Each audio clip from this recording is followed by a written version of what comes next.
In our film opening, it is girls who are presented in a negative light. This through the use of the often seen stereotypical character of two girls who are mean about each other for their own gain. However, within this, we've used a high angle on Rebecca, the girl who is being bullied, in order to show that she is subservient to Rachel, the girl who is bullying her.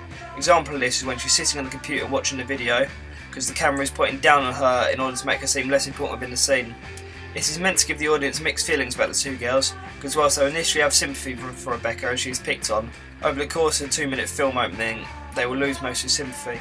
This is because of her actions, which make her arguably just as bad as her tormentor. It represents the ever-changing loyalties and friendships which, stereotypically, girls could have. There is use of the male gaze theory in the opening, at the beginning when the camera is focused on the legs of Rebecca as she walks.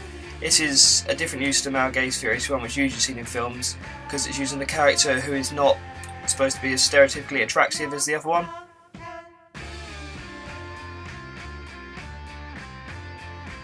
The age which we have represented in the film are teenagers, and they are seen negatively.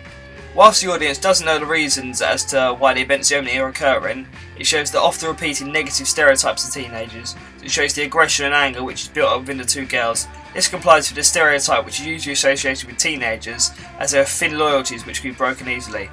The characters wear two different styles of clothing, which we chose in order to set them apart within their age range.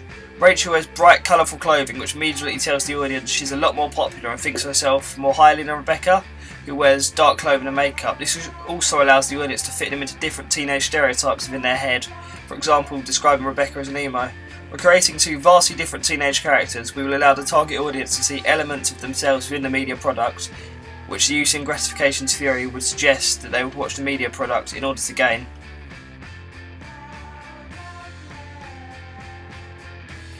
Both of the characters which can be seen in our film opening are white race, in order to show that they were similar in just about every way possible before they fell out.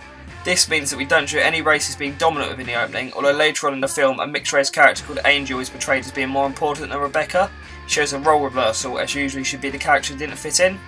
However, it can be seen as a limitation of our film opening that we couldn't include this character because we couldn't think of an effective way to include her in the disagreement between the two girls. The opening of our film doesn't contain any disabled characters, primarily because a character like this would usually draw sympathy from the audience, but we didn't really want the audience to be able to sympathise with either character. There are no homosexual characters in our piece and only heterosexual characters. This is because homosexual characters would be seen in the same light disabled characters would, as an object of sympathy, which is not what we desire. However, there is also the different stereotypes of clothing which are worn by the two girls. Rebecca's clothing is more masculine than Rachel's, which presents her as possibly having a deep-rooted sexuality which doesn't tell the people about her in fear of further rejection. This allows the audience to ponder questions which could encourage them to continue watching the rest of the film.